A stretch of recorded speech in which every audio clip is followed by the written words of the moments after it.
विक्रमादित्य ने बड़े से पेड़ पर लग के बेताल को उतारा और उसे लेकर आगे बढ़ने लगे। खुद को बचाने के लिए बेताल ने फिर से राजा को एक कहानी सुनाई।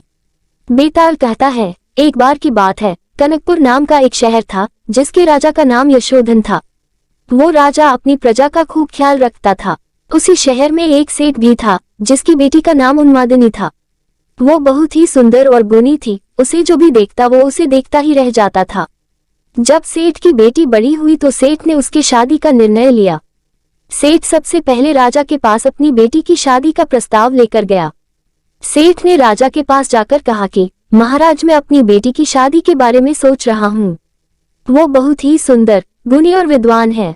आप यहाँ के महाराज हैं, सबसे ज्यादा साहसी, गुणी और विद्वान आपसे अच्छा मेरी बेटी के लिए कोई नहीं हो सकता है। ऐसे में सबसे पहले मैं आपको निवेदन करना चाहता था, आप मेरी बेटी को पत्नी के रूप में अपनाएं और अगर आपको मंजूर नहीं तो आप अस्वीकार कर दें। सेठ की बता सुनकर राजा उनकी बेटी को देखने और उनके लक्षणों को परखने के लिए ब्राह्मणों को भेजा। राजा की बात मानकर ब्राह्मण वहां उन्मादिनी को देखने गए।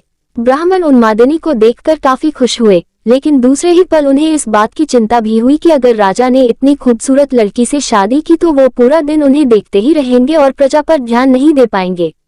इसलिए ब्राह्मणों ने फैसला किया कि वो राजा को उन्मादिनी के रूप और गुणों के बारे में कुछ नहीं बताएंगे।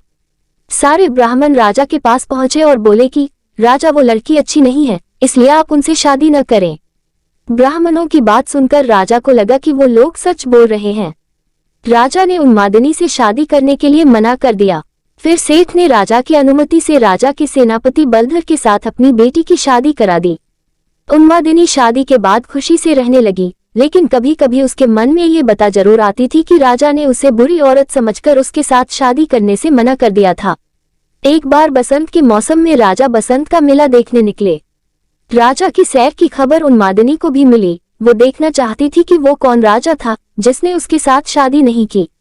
ये सोचकर उन्मादिनी अपने घर की छत पर राजा को देखने के लिए खड़ी हो गई। राजा अपनी पूरी सेना के साथ उधर से जा ही रहे थे कि उनकी नजर छत पर खड़ी उन्मादिनी पर पड़ी। उसे देखकर राजा पूरी तरह से आकर्षित हो गए। उन्होंने अपने सेवक से पूछा, ये खूबसूरत लड़की कौन है?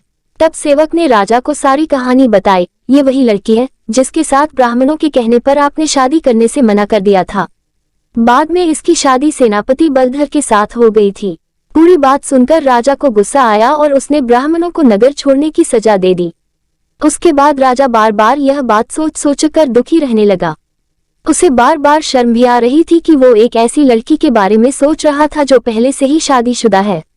राजा के हाव भाव से आसपास के लोग उनकी मन की बात समझने लगे। राजा के मंत्री और चाहने वालों ने राजा से कहा, राजा, इसमें दुखी होने वाली क्या बात है? सेनापति तो आपके लिए ही काम करता है, तो आप उनसे बात कर उसकी पत्नी को अपना लें। राजा ने लेकिन मंत्रियों की बात नहीं मानी।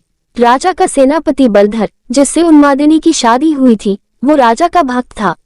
उसे जब राजा की बात पता चली तो वो राजा के पास पहुंच गया और बोला, राजा, मैं आपका दास हूँ और वो आपके दासी की ही पत्नी है। मैं खुद उसे आपको भेज देता हूँ। आप उसे अपना ले या फिर मैं उसे मंदिर में छोड़ देता हूँ। वो देवकुल की स्त्री हो जाएगी तो आप उसे अपना सकते हैं। राजा को सेनापति की बात सुनकर बहुत गुस्सा आया। राजा ने कहा, राजा होकर मैं ही ऐसा बुरा काम करूंगा? कभी नहीं। तुम मेरे भक्त होकर मुझे ऐसा काम करने को कह रहे हो। अगर तुम अपनी पत्नी को नहीं अपनाओगे तो मैं तुम्हें कभी माफ नहीं करूंगा। राजा मन ही मन उन्मादिनी के बारे में सोचते सोचते मर गया। सेनापति राजा की मौत से बहुत दुखी हुआ और इस बात को सह नहीं पाया। उसने अपने गुरु को सब बात बताई। उसके गुरु ने कहा, सेनापति का धर्म होता है कि वो राजा के लिए अपनी जान दे दे। ये बात सुनकर सेनापति ने राजा के लिए बनाई गई चिता में कूदकर अपनी जान दे दी। जब ये बात सेनापति की पत्नी उन्मादिनी को पता चली तो उसने भी अपने पति के लिए अपने प्राण त्याग दिए। इतना बताने के बाद बेताल ने राजा विक्रमादित्य से सवाल पूछा, बताओ राजन, राजा और सेनापति में सबसे ज्यादा हिम्मत वाला कौन था? विक्रमादित्य बोला, राजा सबसे अधिक साहसी था क्योंकि उसने राजधर्म निभाया। उसने सेनापति के कहने पर भी उन्मादिनी को नहीं अपनाया और खुद मर जाना सही समझा।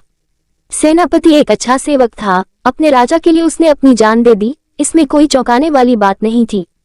असली हिम्मत वाला तो राजा था जिसने अपने धर्म और काम को अनदेखा नहीं किया। विक्रमादित्य का जवाब सुनकर बेताल खुश हुआ और हर बार की तरह पेड़ पर जाकर लटक गया। दो दिल परिक्रमा करते दिल बढ़ता दिल सजाया हुआ दिल दिल और तीर चमकता दिल प्रेम पथ धक धक करता दिल सजाया हुआ दिल बढ़ता दिल परिक्रमा करते दिल चमकता दिल दिल और तीर दो दिल परिक्रमा करते दिल